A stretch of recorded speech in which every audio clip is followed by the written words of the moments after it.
जय जगन्नाथ। आज माँ जोगमाया पीठ भारतपुर ए स्थान रे पिपिली मीडिया यूनियन नाम एक सांबादिक संगठन गढ़ाला। एथिरे print media, electronic media, web media समस्त प्रकार सांबादिक बंधु माने गण प्रतिनिधि माने जोग देइथिले। एक सुस्थ सुदृढ़ संगठन गढ़ी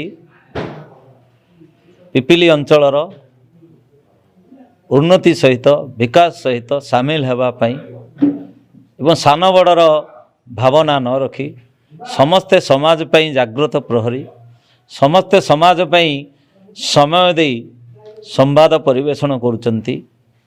ता द्वारा समाजर जनहितकर संभव हो पारुची।